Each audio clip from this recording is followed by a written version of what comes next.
Hey, beautiful soul. Welcome back to Light Work and Life Talk with me, Allison Rozzel. How are you doing? You know that this is the podcast where spirit work meets real life, right? That's the whole point of the Light Work and Life Talk. So let's get into it, shall we? Okay, so yeah. Um Last week's episode didn't get as much traction as I would have liked because I would have thought that we as Black women would want to kind of talk about that whole subject about the world wanting to humble Black women, simply because we do see it unfolding. And it's not just an episode full of me just ranting.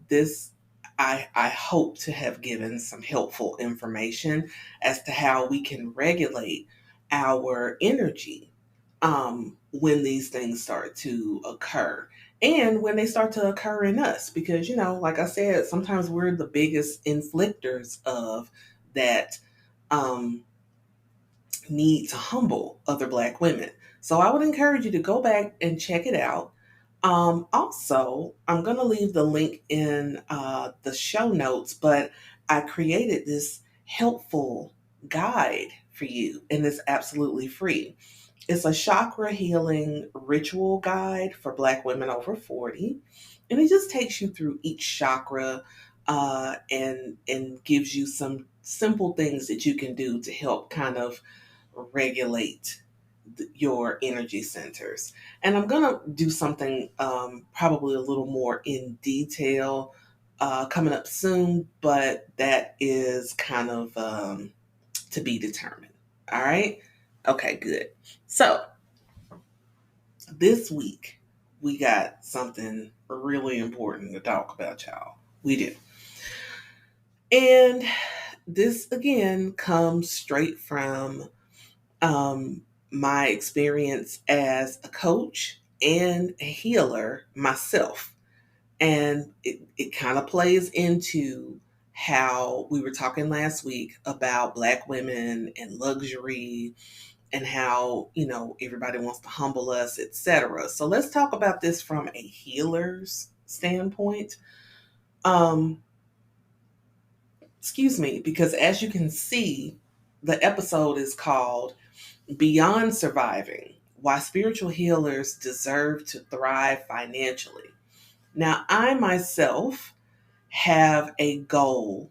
Um, Number one, it is my wellness goal, and it is not just about losing weight. It's all things. It's holistic. It's mind, body, and spirit. I hope you can't hear my neighbor's car alarm going off in the background. Oh dear God. But anyway, so it's healing mind, body, and spirit. And also there's this other aspect that is in there that I realized that I need to work to continue to heal. And that's as far as financial is concerned. So I'm striving for wellness in all excuse me, of my life. So let's talk about the financial part. So, of course, this podcast is a sacred space for Black women and women of color who are 40 and over. We're reclaiming our power as healers, creatives, and light workers. So, we're going to be talking about money. I know. That is not something that we like to talk about. I don't know why we try to act like it's not a thing, but it is a thing, and we have got to get this together. All right. So, we're going to talk about money and why so many spiritual coaches, healers, and teachers feel like it's wrong to want it. And it's not even, I think for some, it's not even the feeling that it's wrong. I think it's just the guilt, but I guess that plays into the wrong. So, my question before we jump in is, why do we still believe that being broke is somehow noble? And this is open for Black women and women of color, but I am a Black woman, so I am going to speak on the Black experience as it relates to our relationship with glamorizing struggle. Why do we feel guilty for charging for the healing work that we do? And it plays into the whole thing of us being uh, uh, playing into this, struggle is a noble thing, because if it came too easy, then it means that it wasn't worth us having. And please understand that this is a very colonized way to think, but the colonizers really don't think that. They just taught us that we need to think that way.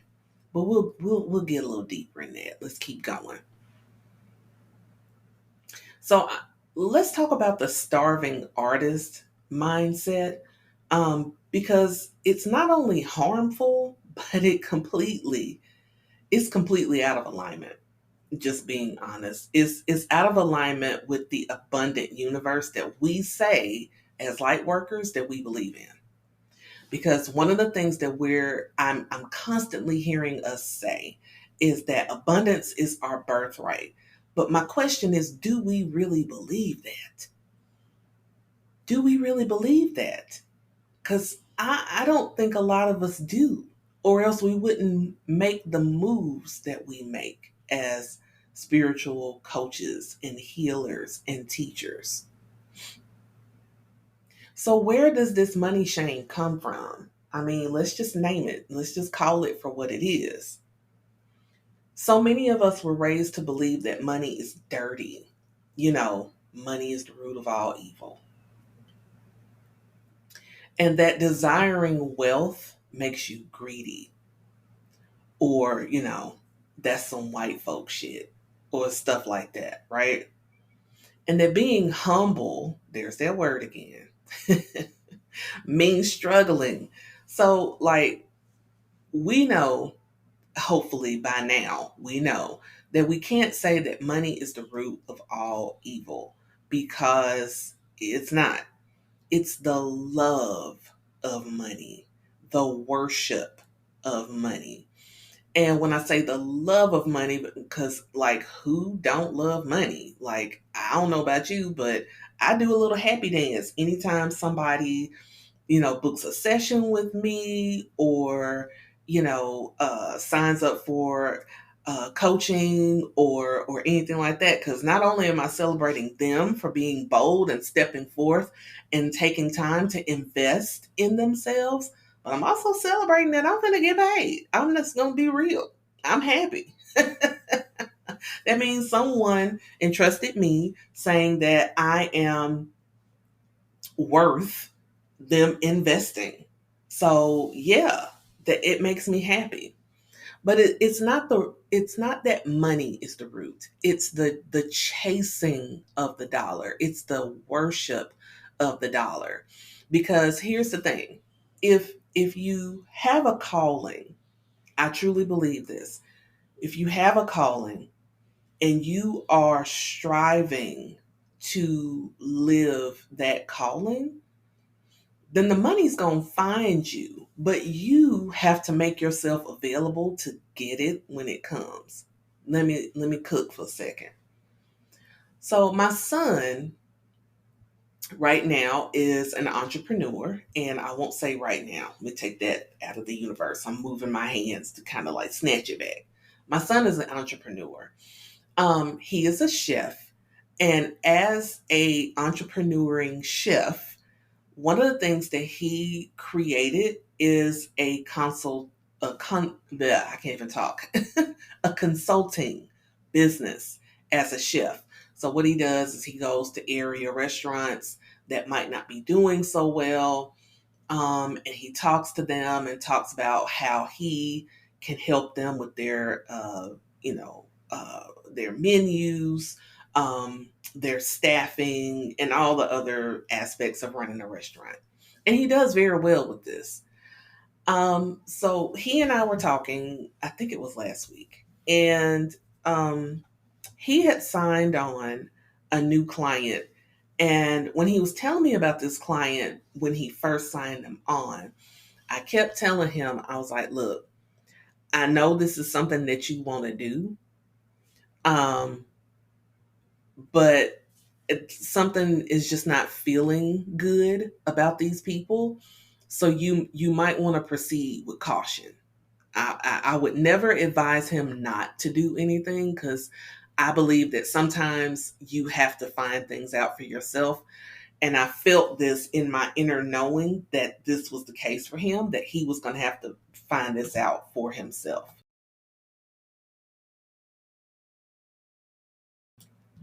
So he was, um, I took a little sip of water there, sorry.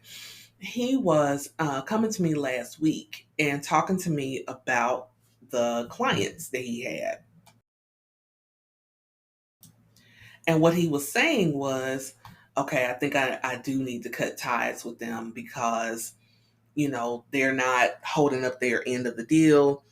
They're making me work harder and beyond the scope of what I'm supposed to be doing.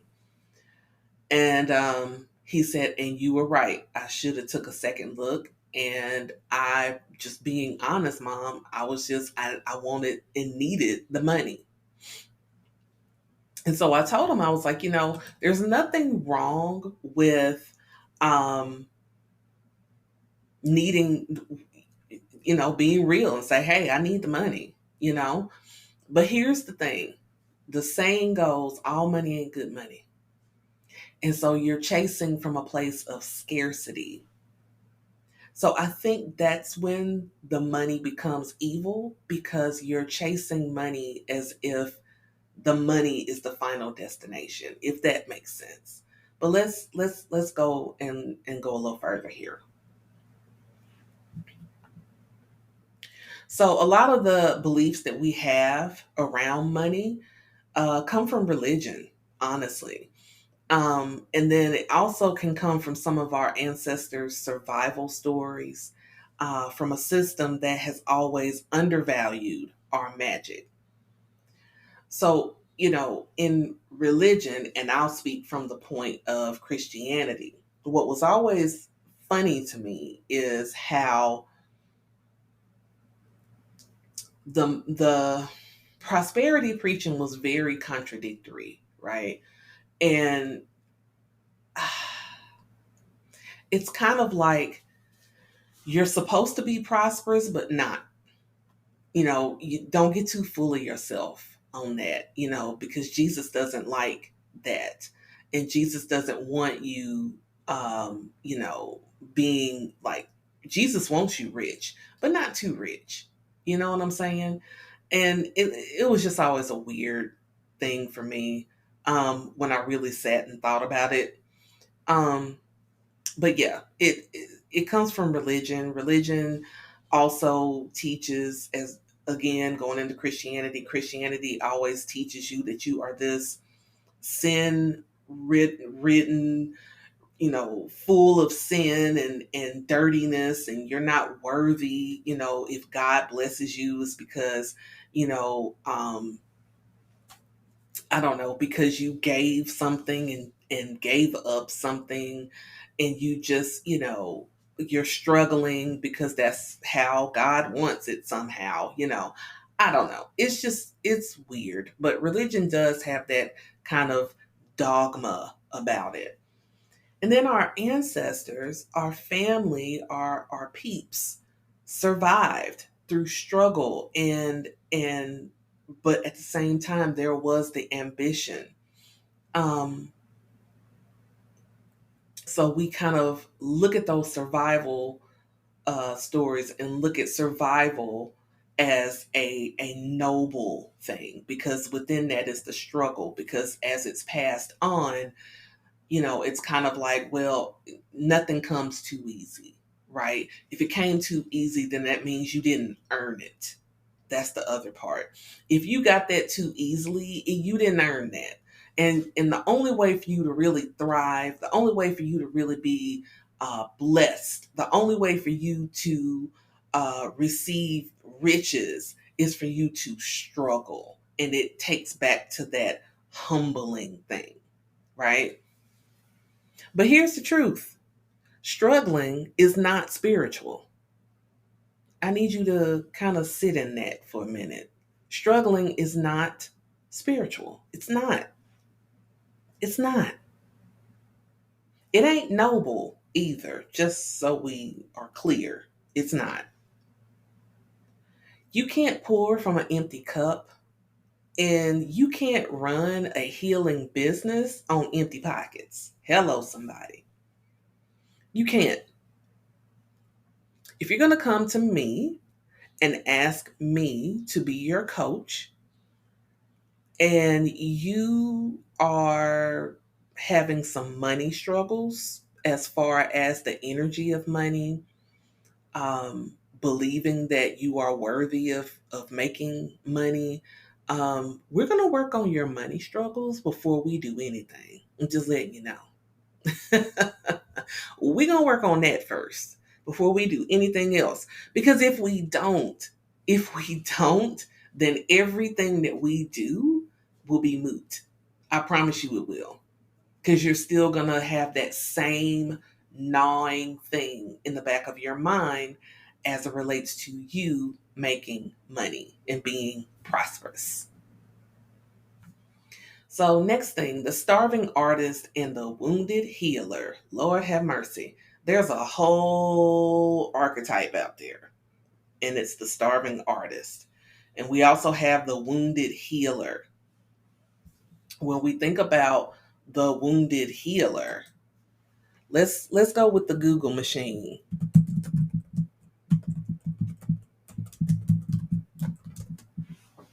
so we can pull up that archetype. So, the wounded healer archetype describes individuals whose personal experience with suffering, trauma, or pain allows them to develop a profound capacity for empathy, insight, and healing others, particularly in helping professions. So, the wounded healer archetype, the wounded healers possess deep understanding and compassion for others' suffering. But one of the things that we kind of fall into is the fact that, as it says, we're often driven by our own histories of hardship, but that also includes financial. Let's be clear. So, it becomes a badge of honor for us as the healer to be able to show our struggle and talk about our struggle and kind of live in it while we're trying to help others come out of theirs. Does that make sense? Because I've found myself doing stuff like that. So we're the ones who give and give and give until we have nothing left. And it's not just in our business that this shows up. Just be clear. Because if it's showing up in your business, it's you can bet your butt. I don't know how else to put this.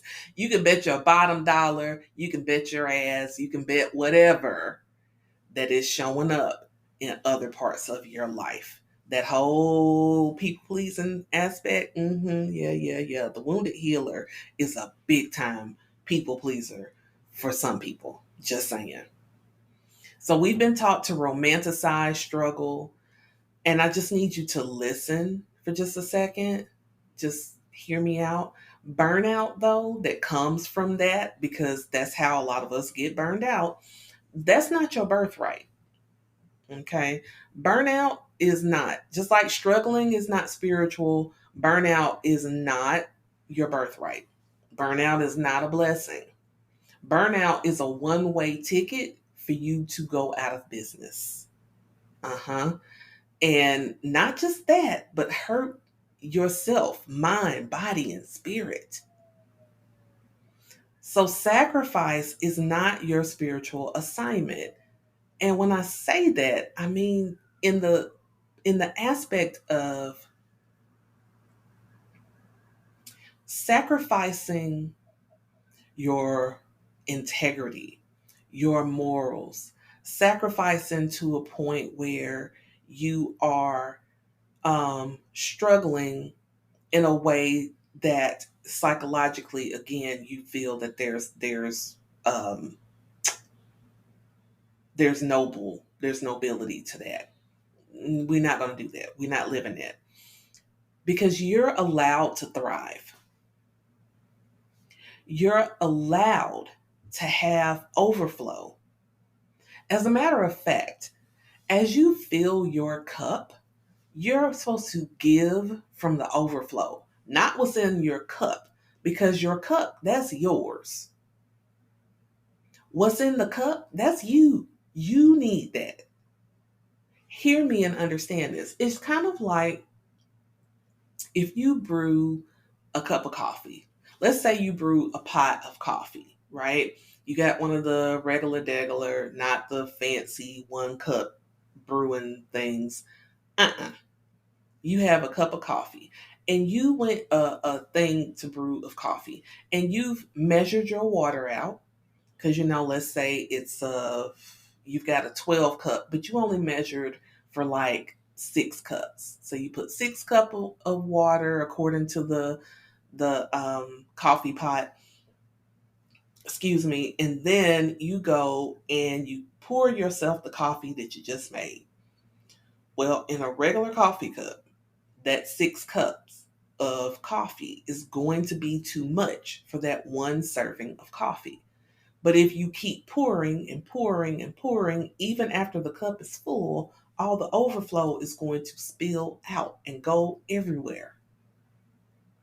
So that overflow, so that the coffee that's already in the cup is for you to drink. This is for you to have. That overflow, that's not yours. So that extra coffee that's sitting in that pot, that's for you. That's what you give to other people. I know that was a crazy analogy, but I hope that kind of landed to give you an idea of what we're talking about.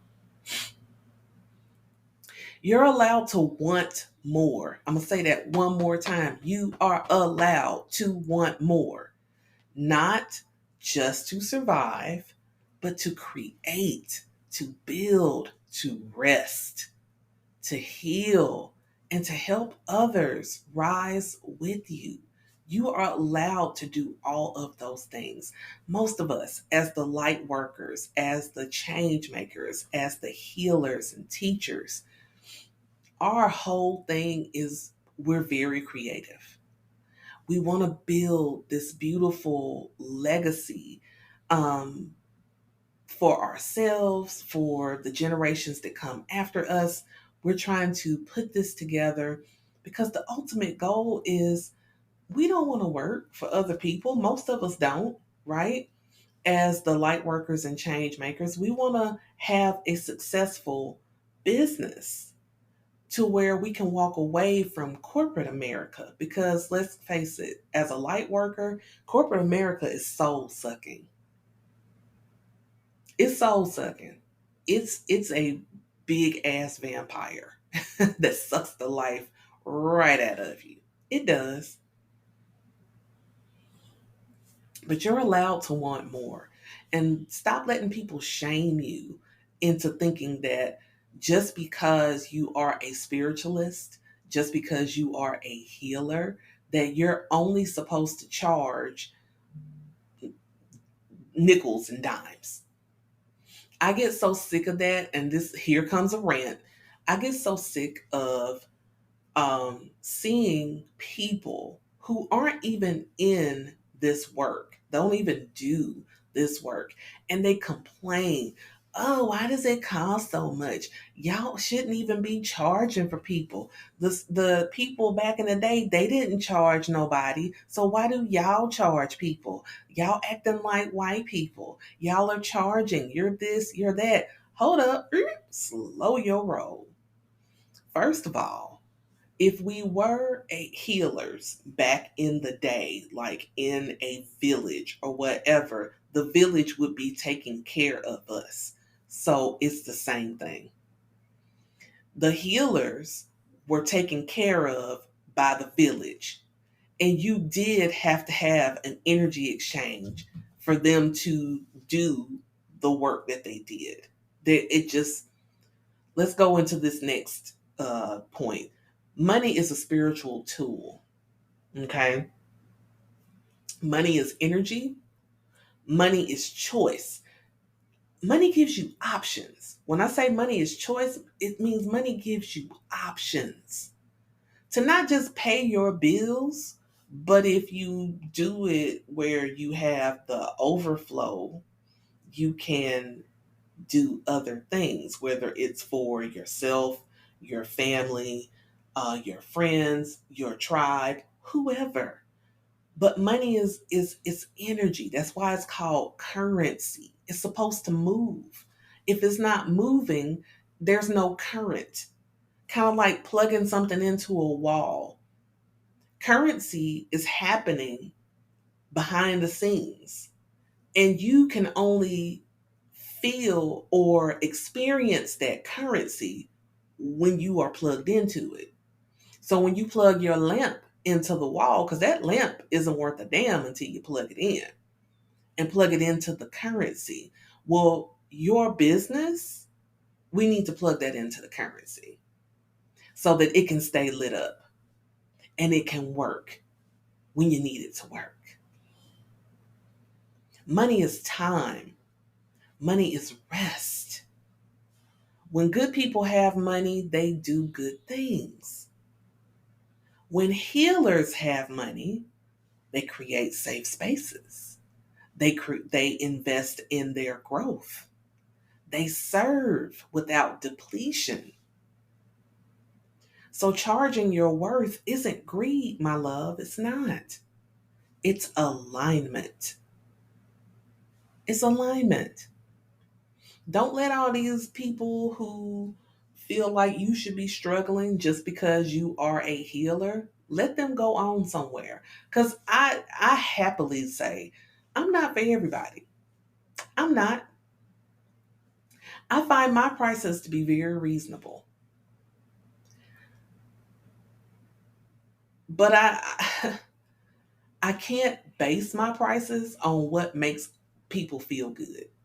This is an investment. It's my time, right? It's my time. It's my energy, my creativity. These are the things that I'm allowing you as the client to tap into my reservoir. So in order for you to do that, there has to be an energy exchange. And it's the same thing with you.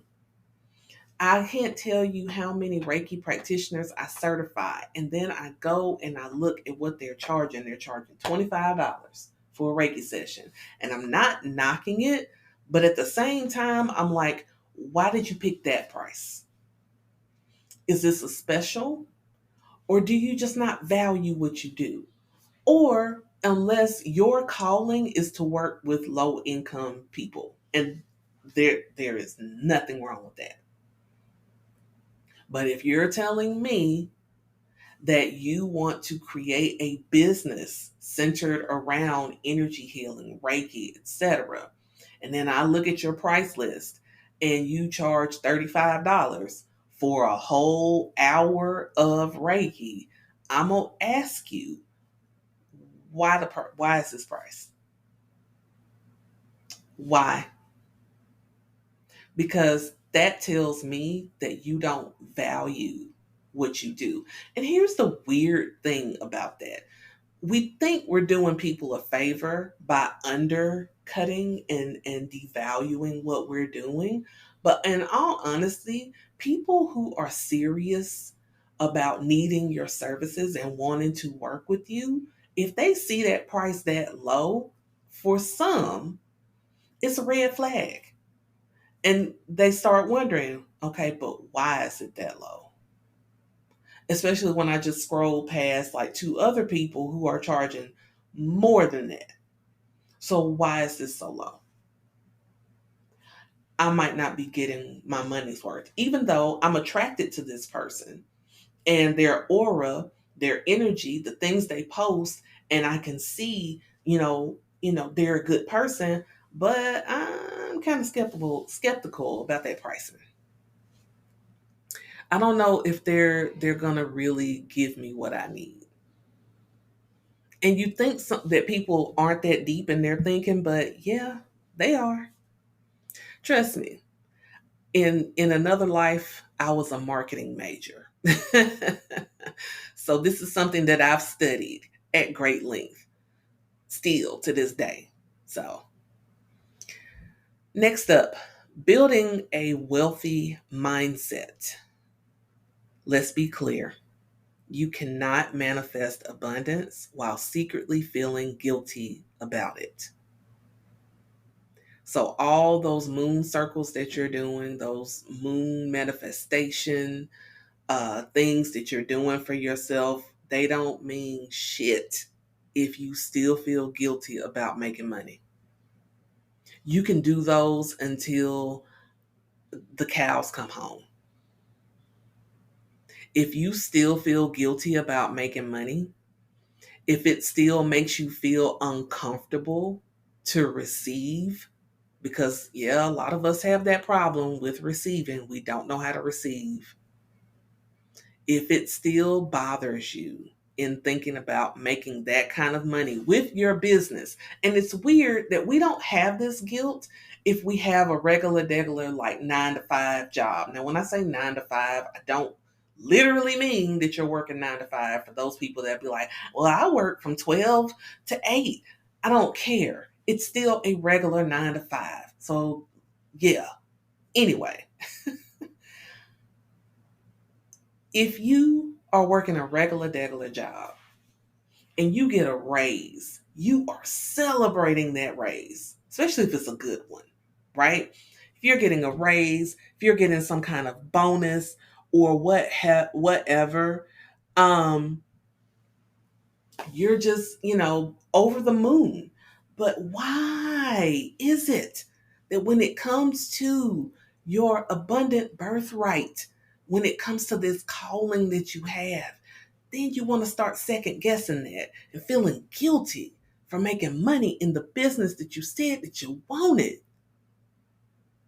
That's so weird. And don't worry, I've had to do this work too, my love. I have, because I was feeling guilty about it. But I don't feel guilty no more. I don't. I don't.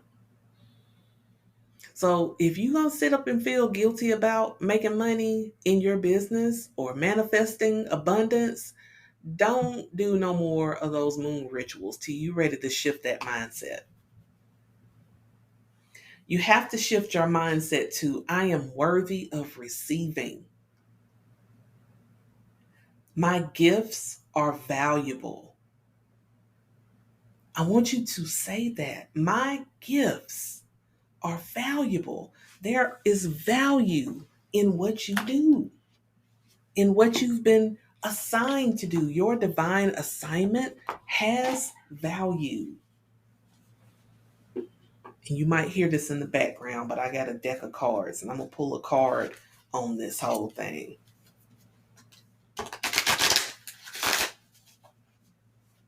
So, I am worthy of receiving.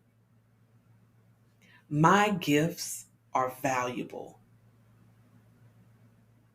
It is safe for me to thrive. I am not stealing from others by charging for my work. I am sowing into my future and my community. Affirm that. I am not stealing from others by charging for my work. I am sowing into my future and my community. Or you could say my future and my family, my future and the 7 generations coming after me. However you want to put that. But you need to affirm it. The universe responds to your frequency.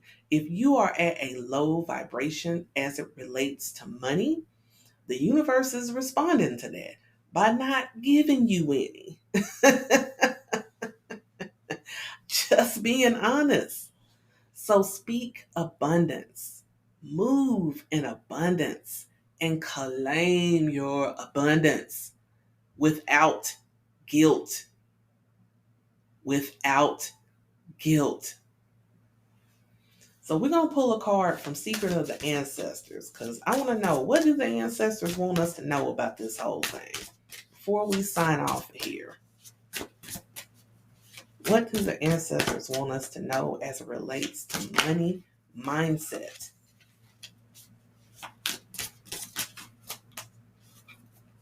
Money mindset with the ancestors. Haha, I love it. And yes, I'm going to snap a picture and put the link to the picture in the show notes.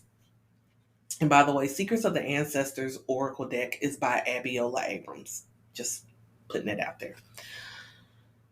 And we got card number 37, which is funny because I pulled a card for myself from another deck that I pull my daily, and it's also card 37. For those that are numerologists, card number 37, 3 plus 7, that is 10, and 0 plus 1 is 1, whole numerology thing. But anyway, we have Altar of Earth, Limitless Prosperity. Limitless prosperity. You have limitless prosperity at your fingertips. On this card, what I love is she's got this big giant pentacle that she's holding. By the way, Abiola created this deck in kind of like a tarot inspired way.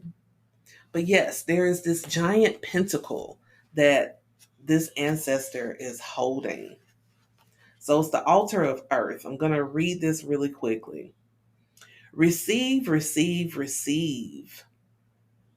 Receive everything: wealth, love, health, opportunities. Make way for new financial and career opportunities. It is reaping season. You should feel grounded and secure. It may be finally time to welcome those delicious rewards you've been collecting in your energetic vortex.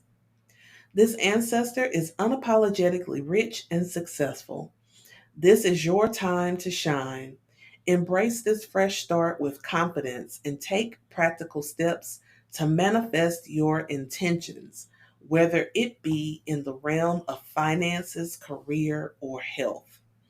Trust in your ability to create a rock solid foundation for success and make the most of the fertile ground ahead. So this is just confirmation for you, my love. It's just confirming everything that we just talked about. You can't make this shit up. You can't. So let's breathe in that truth. I want you to inhale. I am allowed to be well paid for my sacred work. And then exhale. My abundance blesses everyone I touch. I am no longer available for struggle. I choose ease. I choose flow. I choose overflow. We're going to say that again. I choose ease. I choose flow. I choose overflow. So sis, if this resonated with you, please share this with a fellowess healer who's ready to stop hiding and start thriving. Yeah. And don't forget to download the guide for chakra ritual. And also, if you are ready to reclaim your light and your power, go ahead and book yourself a free consultation with me so we can sit down and talk about where you are, where you want to go, and how I can get you there. All right. So I love you. Thank you so much for taking time to listen. And I hope this resonated with you. Take the parts that resonated and store the rest for a later time, because I promise you it's gonna resonate. All right. Thank you again. Have a wonderful rest of your day, evening, morning, whenever you're listening. And bye for now.